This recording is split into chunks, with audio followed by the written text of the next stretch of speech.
Teman-teman yang dirahmati Allah Subhanahu wa taala,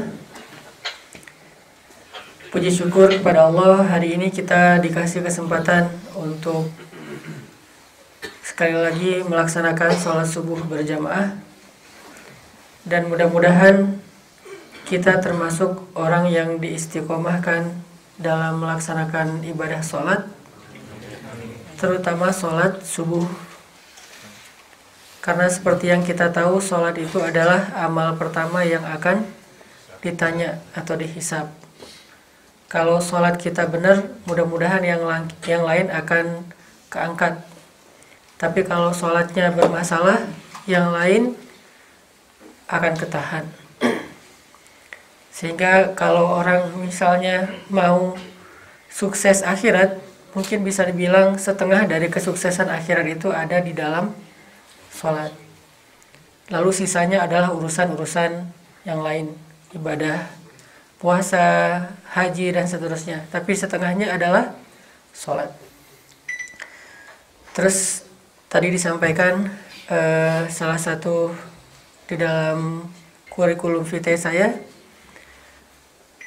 motonya adalah banyak main, banyak manfaat. Sebetulnya istilah banyak main, banyak manfaat, sedikit dosa itu saya coba pakai terutama di IG, karena memang dakwah saya itu adalah dakwah lewat main sebetulnya, bukan lewat ceramah.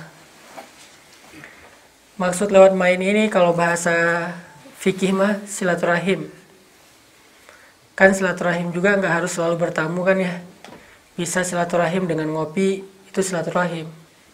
Bisa silaturahim dalam konteks Indonesia ya, bukan dalam makna silaturahim versi aslinya. Karena di Indonesia silaturahim itu artinya ketemu teman supaya lebih dekat. Kalau bahasa fikihnya mungkin ukhuwah lah ya.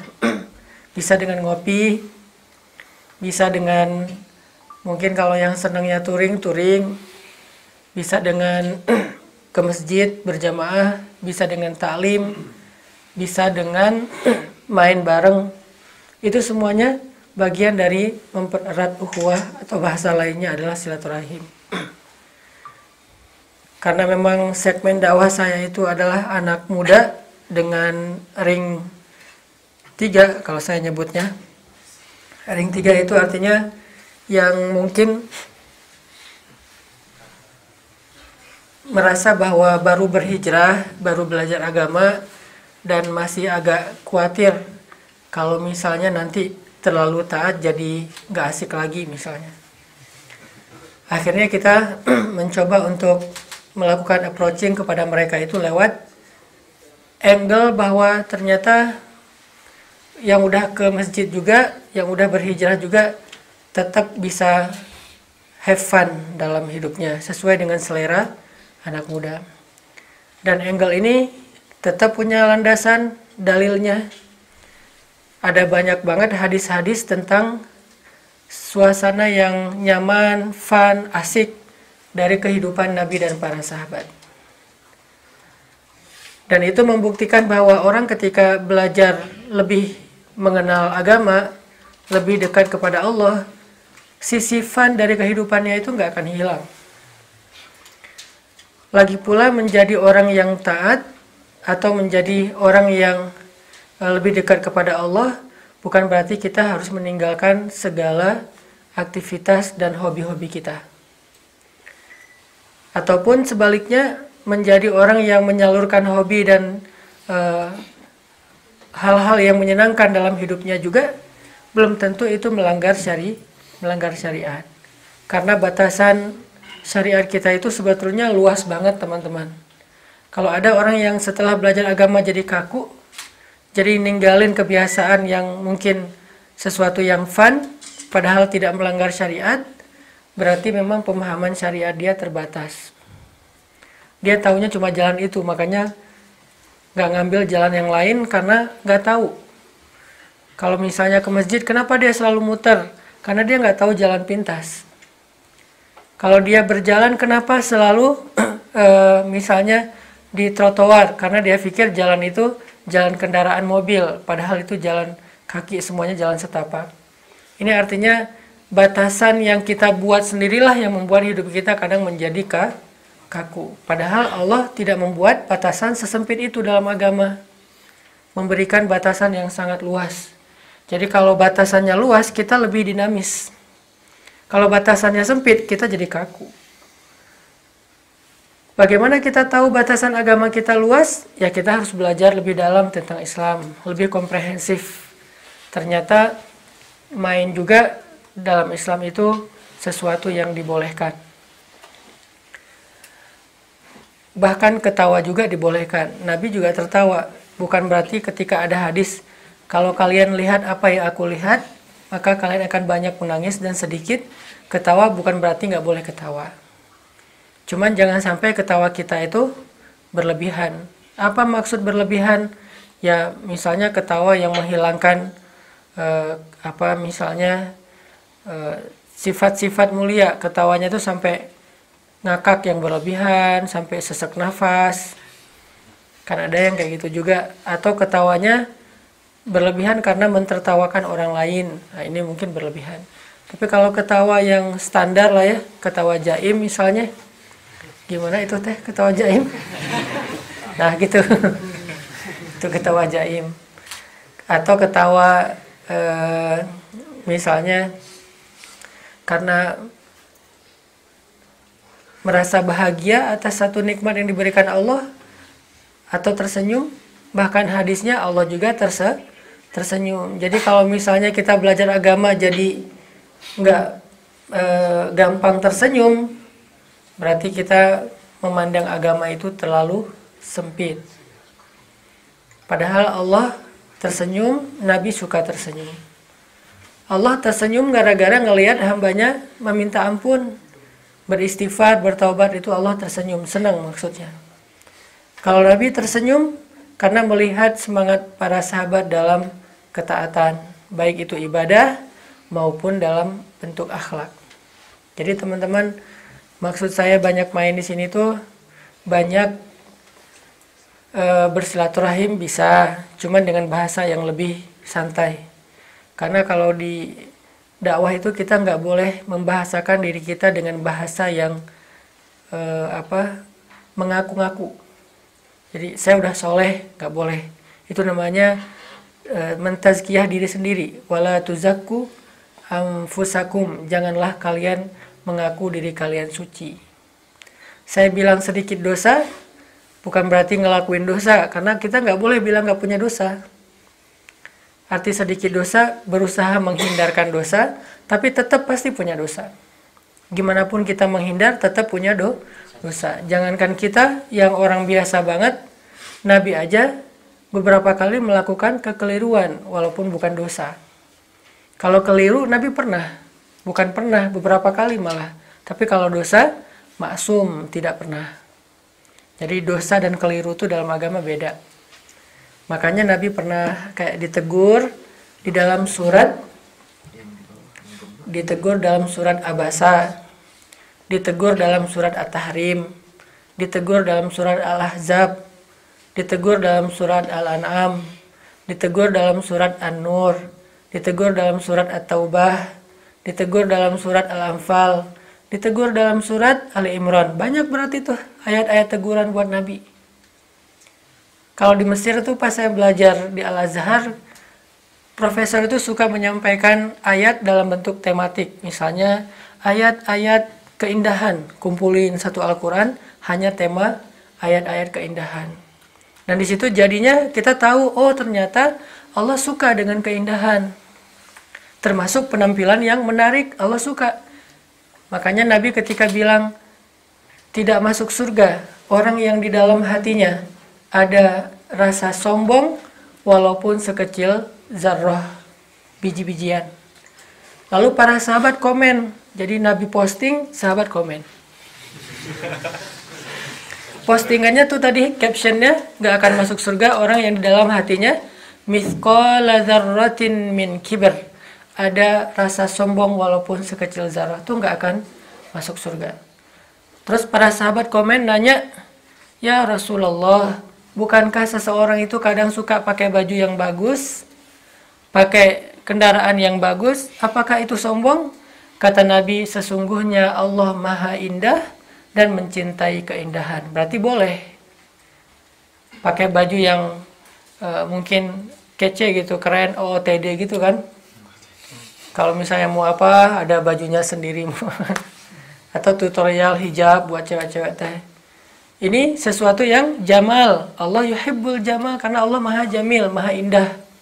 Terus apa arti sombong kata Nabi? Bukan berpenampilan menarik yang dimaksud dengan sombong. Sombong itu adalah menolak nasihat atau kebenaran dan merendahkan orang lain. Kalau gara-gara kita pakai mobil lebih mahal, terus orang lain nggak boleh menghalangi jalan kita, itu sombong. Mentang-mentang mobilnya Alphard, yang di depannya misalnya sebutlah angkot, di klakson panjang misalnya ya. Di sini mah nggak ada angkot ya. Saya kirain masih di Bandung. Nah ini artinya ada ayat-ayat tentang jamal. Nanti dikumpulin lagi sama profesor tuh ayat tentang Allah suka yang proporsional, nggak suka yang berlebihan. Tidak berlebihan ke kanan, tidak berlebihan ke kiri. Proporsional.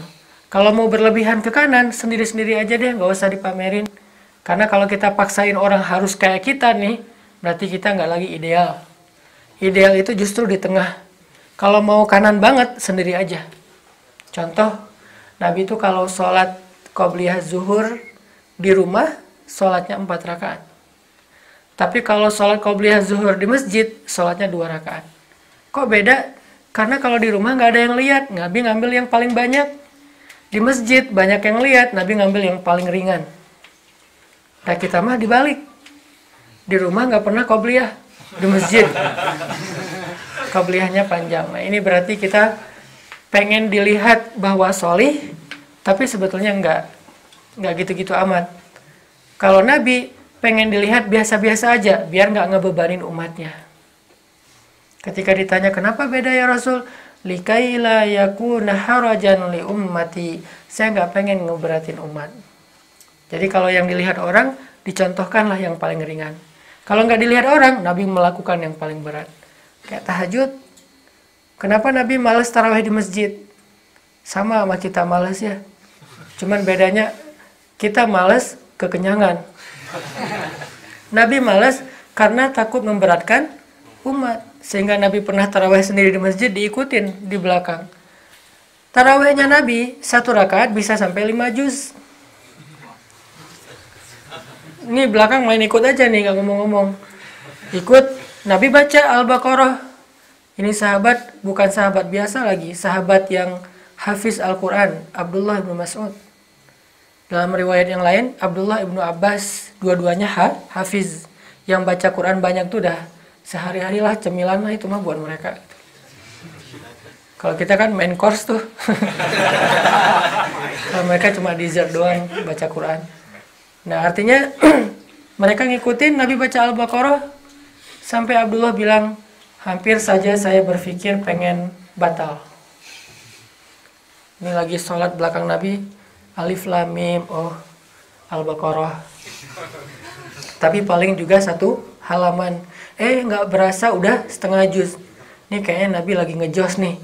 Setengah juz. Kirain nanti 1 juz lah maksimal. Nyambung ke juz kedua. Nyambung ke juz 3. Mudah-mudahan Nabi udah capek. Juz ketiga sampai akhir Al-Baqarah selesai ruku. Ternyata nyambung ke surat Ali Imran. Alif Lam Mim juga sih awalnya. Cuman setelahnya nih. Juz 4 selesai Ali Imran. Lanjut lagi ke surat Al-Maidah, baru kemudian An-Nisa, 5 juz. Gimana rakaat kedua ya? Nah kita kadang-kadang rakaat pertama tuh 5 lembar, rakaat kedua Al-Ikhlas misalnya. Awal doang yang semangatnya udah gitu, aduh capek, Al-Ikhlas aja.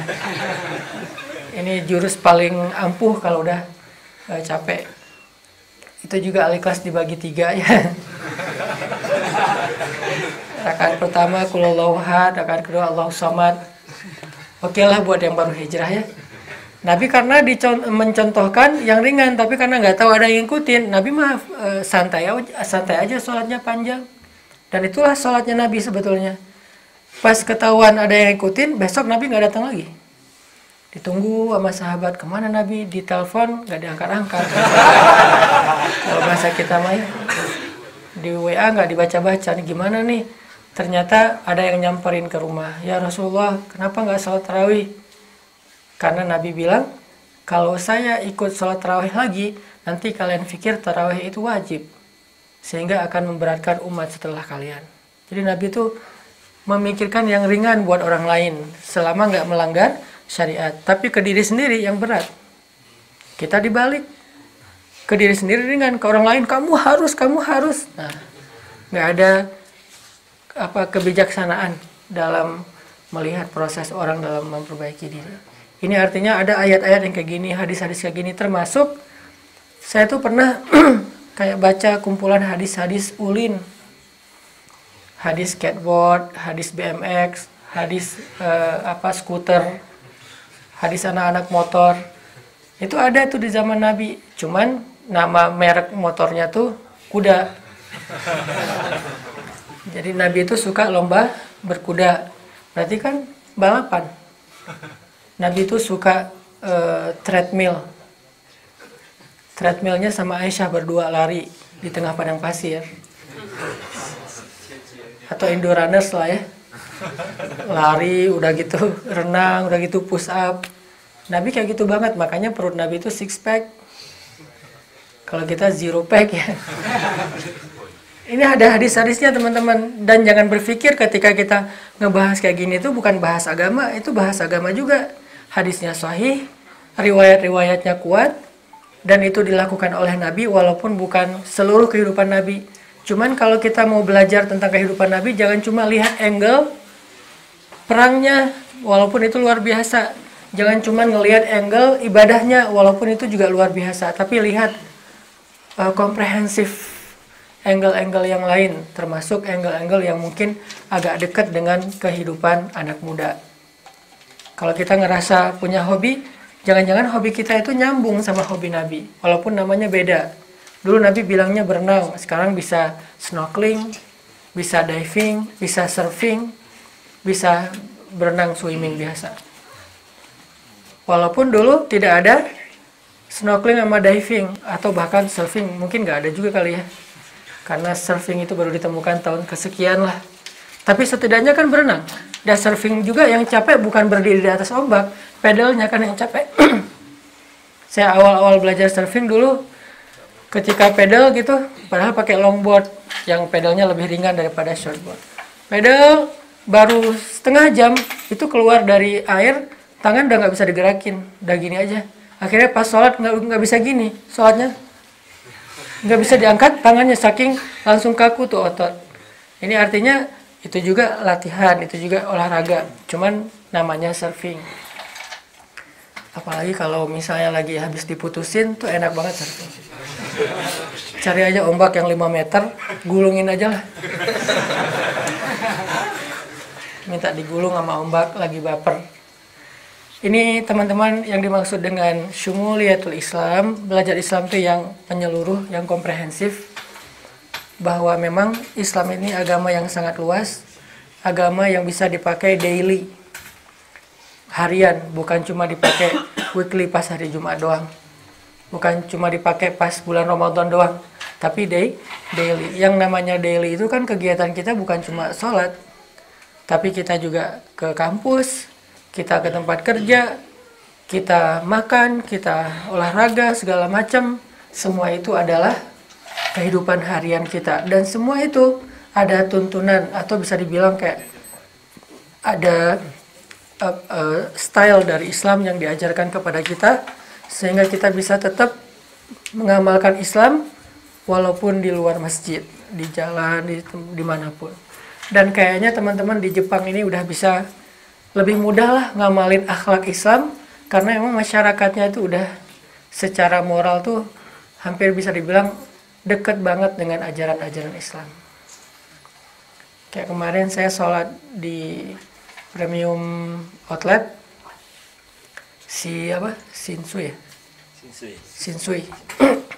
Mau sholat asar, ngomong ke informationnya, kita pengen prayer room, pengen sholat.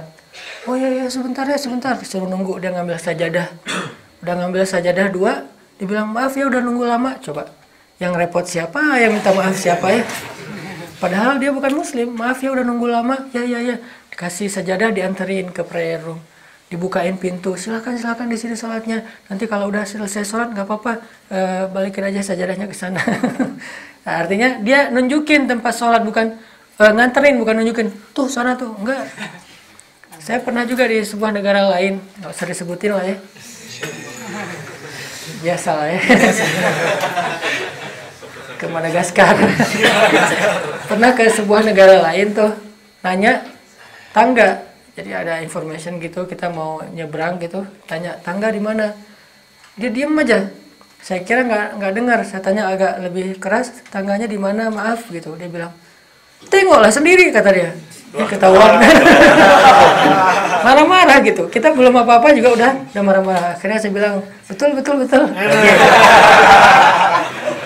Ada yang kayak gitu. Walaupun mungkin bukan negaranya ya, orangnya kali ya. Ada orang yang nyebelin. Ya kayak kita aja lah. Nanya jalan, dia marah-marah. Kayak di Jakarta saya pernah nanya jalan, lupa nggak turun karena buru-buru. Akhirnya orangnya nggak mau nunjukin. Atau ditunjukin tapi sambil marah-marah. Di Surabaya juga pernah nunjukinnya arah kebalikan, makin jauh dari tujuan. Dulu tuh belum ada Google Map, jadi masih nyari-nyari nanya ke orang. Artinya, belajarlah Islam dan amalkanlah Islam secara daily. Bukan hanya dalam angle ritual ibadah. Toh menjadi muslim yang taat itu tidak harus kita melepaskan pakaian biasa kita lalu memakai semuanya dengan satu model pakaian sholat misalnya, nggak harus. Tapi siapa yang pakai pakaian gitu juga kita respect. Yang pakai gamis kita respect. Tapi nggak boleh semuanya diwajibkan harus bergamis baru soleh, belum tentu. Pakai gamis, mangga pakai kotak-kotak flanel silahkan. Mau pakai sorban silahkan, mau pakai kupluk juga nggak apa-apa. Karena itu sesuatu yang bukan wajib dalam agama dan tidak melanggar syariat. Kecuali buat perempuan mungkin memang ada batasan yang lebih spesifik daripada laki-laki. Ini teman-teman, kita coba renungkan lagi pemahaman kita tentang Islam. Bahwa belajar Islam, belajar sama dengan belajar hidup. Dan kita coba rasain juga teman-teman, ternyata Islam itu bukan beban. Syariat itu bukan beban. Toh kenyataannya dulu, syariat itu turun untuk sebagai solusi. Jadi ada masalah turun ayat, ada masalah turun ayat. Bukan hidup orang lagi normal-normal, turun ayat, enggak. Dari sejarahnya juga, Islam itu sudah menjadi solusi. Ada masalah nih, misalnya ada cewek datang curhat ke Nabi. Itu direkam di dalam surat curhat. Apa surat curhat? Al-Mujadalah atau Al-Mujadilah. Kan terjemahannya curhat. Di dalam surat curhat itu ada seorang cewek ibu-ibu namanya Khawlah bintu Sa'labah. Dia kayak diceraikan gitu, bahasa fikihnya zihar. Cuman zihar itu nggak common di masyarakat kita. Kayak nuduh istrinya seperti ibu, berarti cerai talak 3 itu, udah nggak bisa balik. Suaminya emosional, orangnya gampang marah. Terus zalim kepada istrinya datang ke Nabi curhat, ya Rasulullah gimana nih, apakah saya sudah haram untuk suami saya? Nabi bilang, iya kalau gitu. Nabi nggak tahu hukumnya, menjawab dengan ijtihad, dengan apa yang beliau pikirkan baik. Ya udah kalau gitu udah haram. Pulanglah dia dalam keadaan sedih. Lagi OTW pulang nih. Turun ayat pertama dari Al-Mujadilah. Allah mendengar curhat perempuan itu kepada kamu. Bahasa kita mah Allah juga ngebaca DM-nya dia. Karena Allah yang kontrol kan. Semua WA, DM segala macam disensor sama Allah. Allah mendengar curhat perempuan itu kepada kamu. Terus Allah kasih tahu solusinya gimana. Oh ternyata zihar itu nggak boleh dalam Islam. Itu budaya jahiliyah yang ingin dihapus oleh Islam. Karena istri bukanlah ibu. Ibu itu yang melahirkan kamu, yang menyusui kamu, kata Allah. Jadi orang yang menzihar istrinya melakukan dosa besar. Taubatnya harus berpuasa sekian hari atau membayar kepada orang miskin dan seterusnya dan seterusnya. Dan suaminya dimarahin oleh Allah. Berarti ada masalah, turun ayat sebagai solusi. Nah, dari sejarah turun Al-Quran aja kita bisa ngelihat Al-Quran itu emang solusi teman-teman, bukan beban. Beban itu kita lagi normal-normal nih, nggak ada masalah, tiba-tiba datang ayat nyuruh ini dan itu namanya beban. Tapi kehidupan waktu itu memang banyak masalah, disebut dengan masa-masa jahiliyah, di mana perempuan ditindas, anak kecil dibunuh, khamar merajalela, perzinahan itu udah kayak sesuatu yang nggak ada malunya lagi, udah luar biasa. Turun Al-Quran, turun Islam untuk mengatur supaya ini tatanan masyarakat lebih baik. Mengangkat derajat perempuan. Mengangkat harkat martabat bangsa yang tadinya tidak dikenal, tiba-tiba menjadi paling ngetop lah. Tiba-tiba orang Arab Quraisy ngehit gitu. Di seluruh dunia dikenal. Mau kemana? Mau ke Mekah, orang pada tahu. Oh, tentang Umar. Dulu kan Umar nggak ada yang kenal, akunnya juga followersnya dikit kan ya. Dulu nih, sebelum Islam. Tapi setelah Islam, followersnya nambah. Bang Yana Umar. Followersnya nambah, tiba-tiba jadi selebgram gitu kan Umar. Semua orang kenal Umar sampai sekarang. Bahkan menamakan anaknya dengan nama Umar. Jadi akun fake-nya jadi banyak. Siapa kamu? Umar. Umar yang mana? Yang nggak sebenarnya sih, pengennya sih kayak Umar misalnya. Khalid juga kayak gitu. Walaupun dia jago tarung, tapi ya tarungnya di situ-situ aja di Mekah. Paling main adu pancu sama Umar berdua. Sekali menang Khalid, sekali menang Umar. Ganti-gantian dan saling ledek-ledekan tuh berdua. Begitu udah masuk Islam, Allah angkat derajat mereka. Wa rafa'na laka dzikrak, sehingga menjadi orang yang sampai hari ini semua orang pengen punya anak kayak Khalid. Setiap ada orang yang dalam strategi militernya bagus, orang Islam pasti dikaitkan itu seperti titisannya Khalid bin Walid. Ini artinya memang Islam bukan sebagai beban. Justru Islam itu adalah solusi. Ketika kita berislam, hidup kita lebih baik. Ketika kita berislam, harga diri kita diangkat oleh Allah. Kenapa? Karena Islam itu tinggi. Jadi siapa yang berislam otomatis akan ditinggikan. Sedangkan dosa itu rendah, maka siapa yang mendosa, dia akan direndahkan. Itu udah sunatullah. Nggak mungkin gara-gara berislam direndahkan tuh nggak mungkin. Direndahkan oleh makhluk bisa. Gara-gara kita berhijrah, terus dibully sama teman-teman kita itu mungkin. Tapi apapun yang mereka lakukan nggak akan bisa merendahkan kita. Karena siapa yang Allah angkat, gimana pun manusia mau menghalangi, dia tetap akan tinggi. Nabi Muhammad kan Allah angkat, tapi dihina, difitnah segala macam tetap aja keangkat. Bahkan bukan hanya oleh orang Islam Nabi Muhammad itu mulia. Di mata orang kafir yang belum beriman juga waktu itu, Nabi Muhammad itu lebih dihormati daripada Abu Jahal. Muhammad itu lebih dipercayai daripada Abu Jahal. Muhammad itu lebih direspek daripada Abu Jahal. Padahal Muhammad itu dapat banyak fitnah. Abu Jahal banyak dapat pujian dari teman-temannya. Sampai ketika Nabi Muhammad hijrah, baru ketahuan kenapa Nabi Muhammad nyuruh Ali tinggal di rumah beliau. Bukan nyuruh Ali tidur di tempat beliau supaya nunjukin bahwa Ali berani ya. Tapi salah satu misinya adalah Nabi itu nggak sempat balikin harta titipan orang Mekah di rumah beliau karena buru-buru harus hijrah. Maka Nabi meminta tolong kepada Ali, wahai Ali, tolong kembalikan harta yang dititipkan. Jadi safety box-nya itu ada di rumah Nabi coba. Padahal mereka nggak beriman kepada Nabi. Agamanya nggak dipercaya, tapi akhlaknya diikutin. Ini menunjukkan bahwa orang kalau udah diangkat sama Allah, gimana pun dihina, difitnah, ya tetap aja keangkat.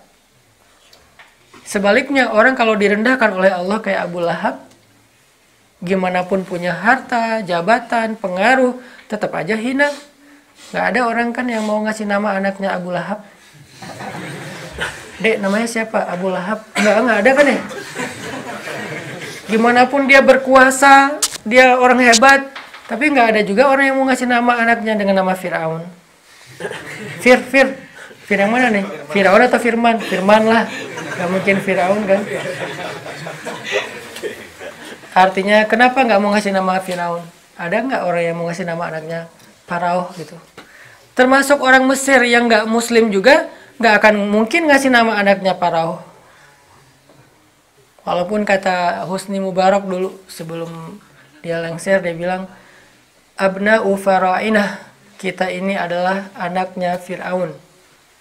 Dia ngaku gitu, kita ini adalah anaknya Fir'aun. Tapi dia punya anak gak ada satupun yang namanya Fir'aun. Namanya tetap nama-nama Islam, Husni, Mubarak, Muhammad, Mahmud, Yusuf. Nama-nama Islam. Kenapa yang dipakai nama-nama orang yang kayak gini padahal dia katanya menjunjung tinggi menghormati Fir'aun? Karena secara fitrah dia tahu Fir'aun itu salah dan hina. Masa mau menamakan anak dengan nama Fir'aun? Gak mungkin banget. Qarun, kaya raya, saya pengen jadi seperti Qarun. Ada nggak? Motivasi bisnis. Bagaimana caranya untuk dalam sebulan menjadi Qarun? Nggak ada kan ya?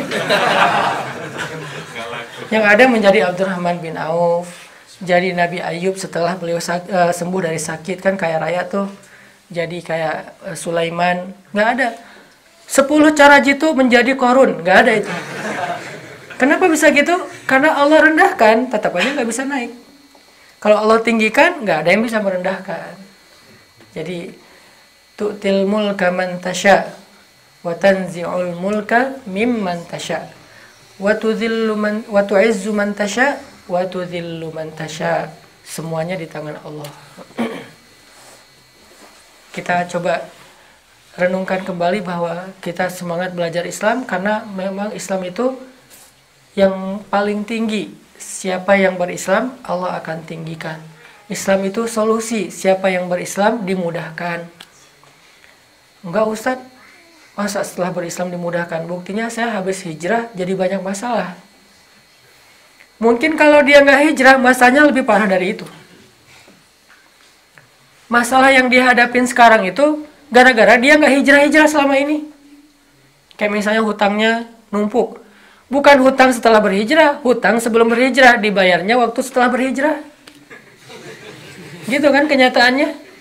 Ustadz, sejak saya berhijrah sekarang rezeki saya seret.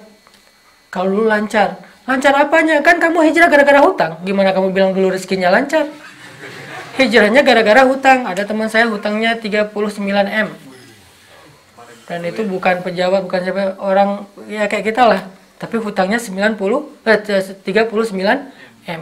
Dan itu duit semua.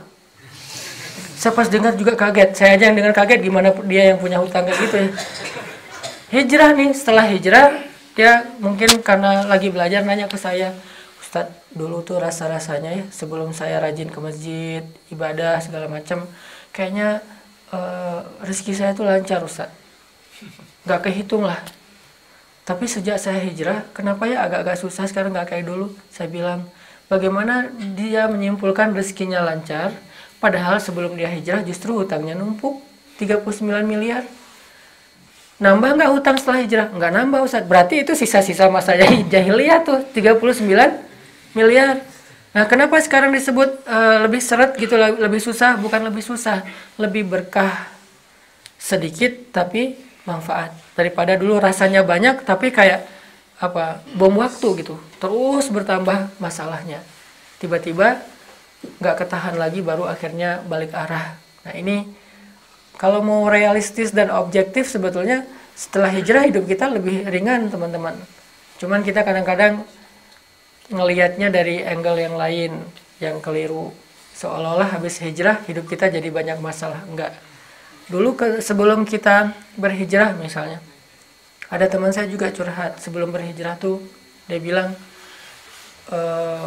dia jarang ketemu sama anak-anak. Jarang banget ketemu sama keluarga. Sibuk aja kerja dari pagi sampai tengah malam, subuh berangkat lagi. Memang duitnya ngalir terus sih, tapi nggak ada bahagianya. Sama anak-anak nggak kenal. Sama istri juga jarang komunikasi. Hidup itu kayak rumah itu cuma tempat tidur doang. Bukan tempat hidup tapi tempat tidur. Pulang ke rumah hanya untuk istirahat, pergi lagi. Hidupnya itu di luar. Di kantor, bisnis, segala macam. Gak bahagia. Sampai anaknya udah gede, dia ngerasa gak kenal sama anaknya. Yang lebih parah lagi, anaknya yang gak kenal sama dia. Kalau anak SD itu sampai ada curhat dari seorang ayah. Ibu gurunya nyuruh anak-anak semuanya gambar tentang tema family, keluarga.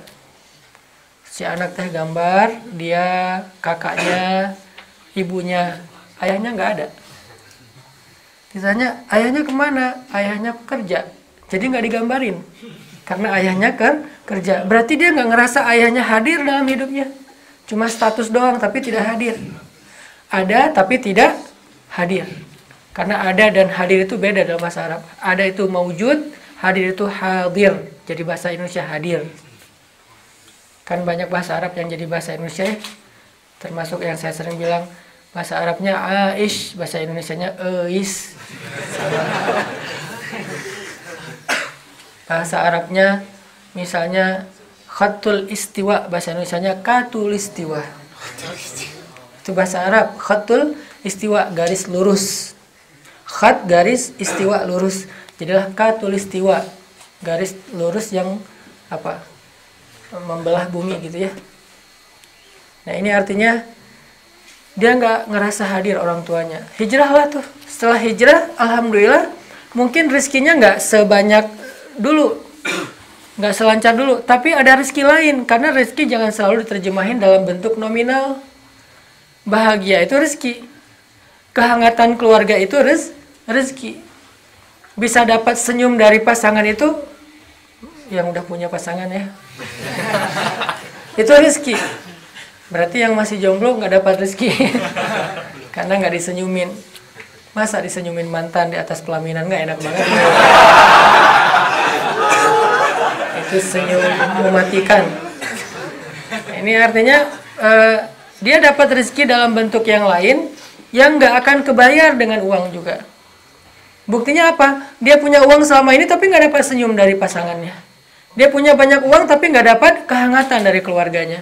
Berarti kan dia nggak bisa beli kebahagiaan dengan duit yang banyak yang numpuk, saldonya itu entah berapa miliar, tapi rumah tangganya kacau balau. Berarti dia nggak bisa beli dengan uang yang banyak itu membuat rumah tangganya nyaman, nggak bisa. Berarti rezeki bisa aja uang, tapi berkah, bisa juga kebahagiaan walaupun tidak ada angka nominalnya. Cuman kalau mau dibeli mahal banget. Buktinya orang yang punya uang miliaran juga nggak bisa ngebeli kebahagiaan. Ada seorang teman di Cirebon, suaminya itu salah satu direktur di sebuah perusahaan. Istrinya lebih tinggi lagi, GM di sebuah hotel. Suami istri sama-sama sukses secara karir. Suaminya penghasilannya gede, istrinya juga luar biasa. Saking tingginya karir mereka, sangat sibuk kan. Sampai kalau yang istrinya tuh namanya GM kan, punya ruang khusus, kayak punya kamar yang kayak presiden suite gitu di hotelnya. Dia tinggal di situ karena susah mau pulang. Pulang kerjanya hampir 24 jam di hotel. Akhirnya suami istri ini status doang, nggak pernah ketemu. Seminggu sekali juga belum tentu ketemu. Kadang yang satu ke Amerika, yang satu ke Australia, satu kutub selatan, satu kutub utara. Wah, sibuk aja. Judulnya sih keliling dunia. Orang yang ngelihat di luar, enak ya hidup dia keliling dunia terus. Kita ngelihat karena nggak tahu dan nggak ngerasa. Dia sendiri ngerasa, kenapa ya hidup saya repot gini?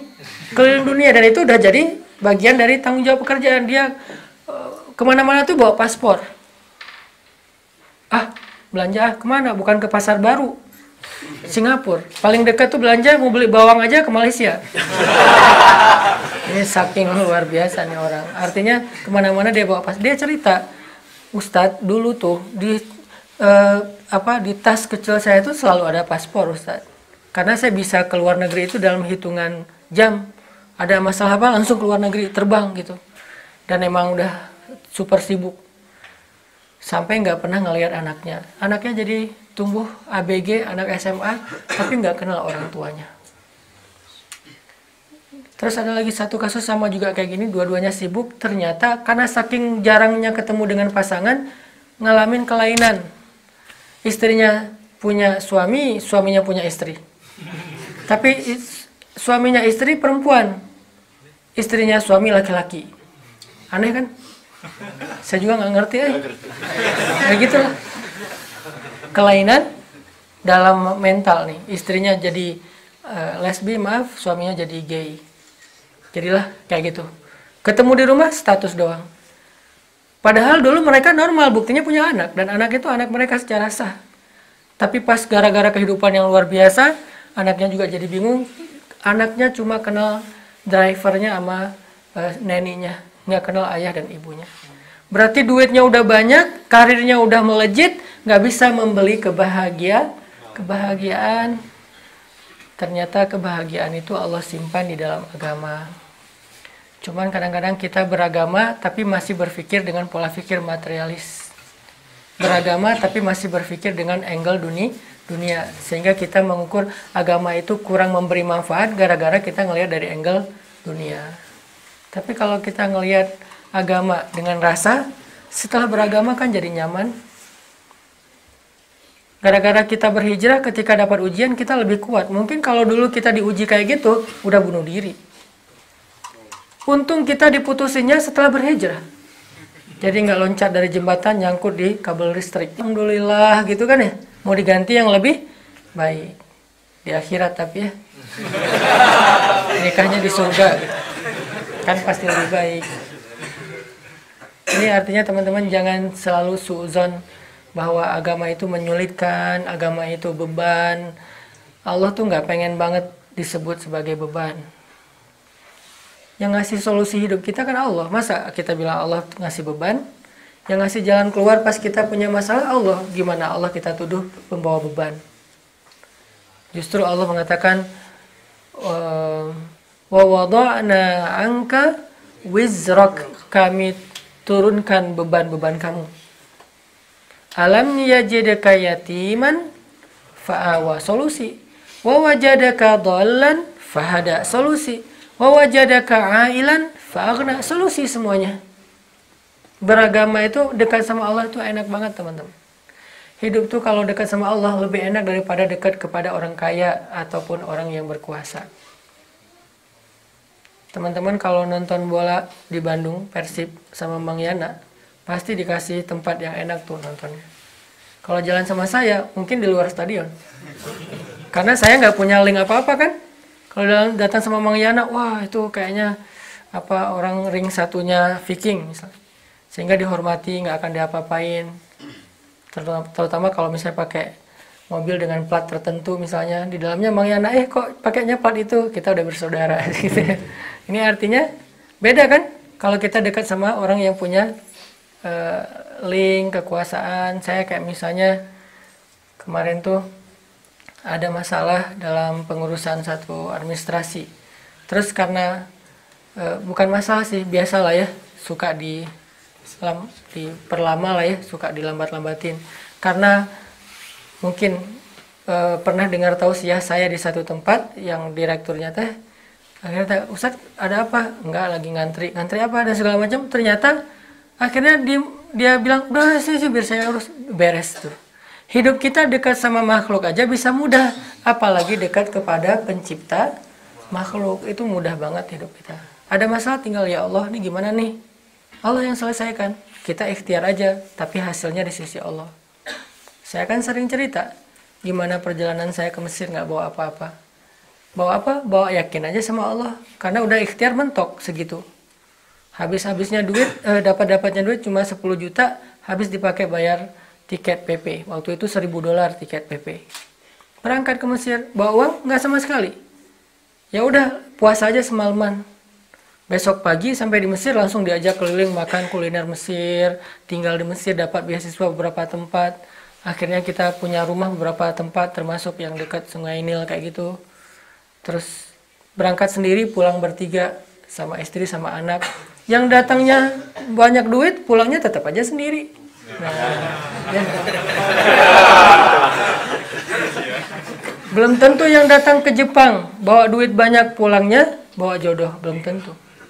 Bisa jadi yang datang ke Jepang nggak bawa apa-apa, kayak culun-culun gitu, terus di ospek juga dibully sama kakak-kakak kelas gitu. Pulang-pulangnya kakak kelasnya nangis, kenapa? Ditikung sama dia. Bisa aja kayak gitu ceritanya. Makanya jangan jauh dari Allah lah. Karena semuanya biyadihil mulk. Semua yang ada di langit dan di bumi itu di dalam genggaman Allah.